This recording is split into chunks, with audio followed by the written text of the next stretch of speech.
الرحمن الرحیم اللہم صلی علی محمد و آل محمد وعجل فرج آل محمد۔ سرزمین مدینہ برکتوں اور رحمتوں سے پر، اہل بیت کا مسکن، 260 سالہ لائف ٹائم معصومین کی، ہر ایک کی اصل دین مذہب قرآن کے اصل جو ہے مدینہ میں آنے کا ایک مقصد ہے۔ سورہ نساء 64 نمبر اور باقی 3 اور مقاصد ہیں۔ اس میں پہلا مقصد یہ ہے کہ ہم نے اپنے اوپر ظلم کیا ہے۔ وَلَوْ أَنَّهُمْ إِذْ ظَلَمُوا أَنفُسَهُمْ جَاءُوكَ فَاسْتَغْفِرُوا اللَّهَ، استغفار کرنے کے لیے ہم نے جو اپنے اوپر ظلم کیا ہے، استغفار کے لیے آئے۔ استغفار کے فائدے کیا ہیں؟ گناہ معاف ہوں گے، بارش ہوگی، اولاد نصیب ہوگی، مال ملے گا، باغات ملیں گے، نہریں جاری ہوں گے، خوشحالی زندگی نصیب ہوگی، طاقت اور قوت ملے گی۔ مبارک ہے اس شخص کے لیے جس نے نام اعمال میں استغفار موجود ہے۔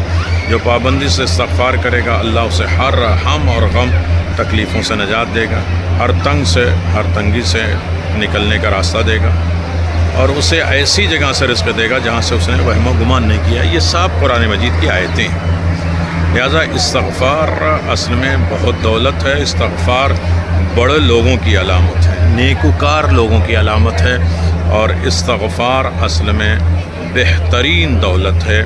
ہم مدینہ میں ہیں، دیار رسول صلی اللہ علیہ وسلم میں، خانہ زہرا کے سامنے، اہل بیت النبوہ کی بارگاہ میں ہے، اور ایک طرف جنت البقیع ہے، اور جنت البقیع میں جہاں فاطمہ بنت اسد سلام اللہ علیہا ہے، جناب عباس ابن عبد المطلب ہیں، جناب حسن مجتبیٰ، جناب امام زین العابدین، امام محمد باقر، امام جعفر صادق علیہ السلام، بنات رسول اور ازواج رسول، عبداللہ اور جناب عقیل، جناب ابراہیم، نافع اور مالک، اور جناب ابراہیم ابن رسول خدا، جناب اسماعیل ابن امام جعفر صادق، عثمان ابن مضعون، اور بہت سی مقدس قبریں ہیں۔ خاص طریقے سے یہ بقیع جناب ام البنین کے نام سے جانی اور پہچانی جاتی ہے۔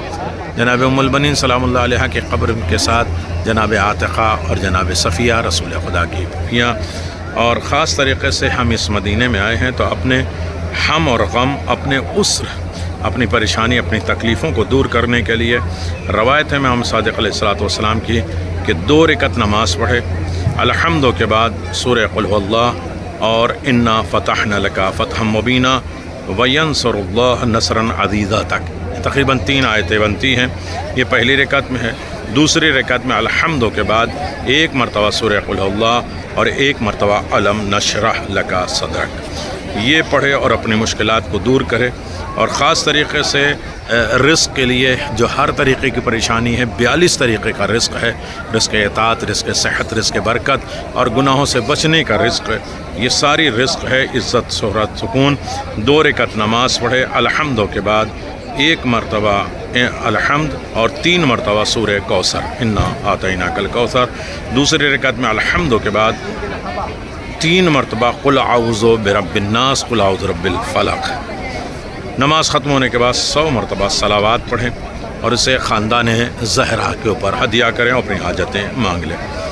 اور خاص طریقے سے نمازی استغفار یہ ہے کہ 2 رکعت نماز پڑھیں، اور الحمد کے بعد 1 مرتبہ سورہ انا انزلنا پڑھیں، اور اس کے بعد کہیں رب عفوک بعید استغفر اللہ۔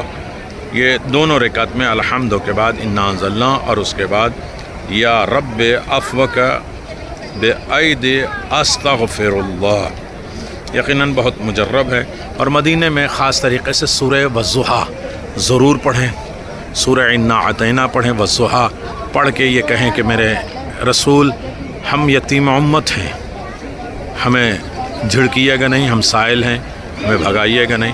اور سورہ علم نشرح کی بہت زیادہ تاکید ہے، اور خاص طریقے سے سورہ کوثر کی اگر تلاوت بار بار کریں گے تو رسول خدا کی زیارت نصیب ہوگی، اور استغفار زیادہ، صلوات زیادہ، صدقات، نیکیاں زیادہ، اپنے واجبات کی قضا، نمازیں، اور ایک دوسرے کو درگزر کرنے کی طاقت، ایک دوسرے کے ساتھ میل ملاپ اور مومن کی خدمت کرنا، یہ سب سے زیادہ مدینے کا شرف ہے، جہاں اہل بیت علیہ السلام نے پورے دین، پورے مذہب، پوری شریعت، پوری مخلوق کی خدمت کی ہے۔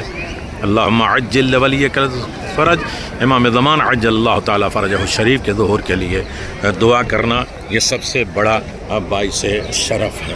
تو لہٰذا یہ احرام کی تیاری ہے اور ہم لوگ انشاءاللہ اور جا رہے ہیں مکہ اور پھر اس کے بعد پھر مدینہ، اور اس دیار میں آنے کے بعد ہم یہی التجا کر رہے ہیں، یا رسول اللہ، یا نبی اللہ، یا حبیب اللہ، ہم سب کے اعمال کو قبول کریے گا بحق الزہرا، بحق ام البنین، بحق ائمہ معصومین علیہم الصلاۃ والسلام، ہر آفات اور بلاؤں سے ہمیں محفوظ فرما، زیادہ سے زیادہ صلوات، دعا، مناجات پڑھنے کی ہمیں توفیق عنایت فرما۔ اللہم عجل لولیک الفرج انہم یرونہ بعیدا ونراہ قریبا برحمتک یا ارحم الراحمین۔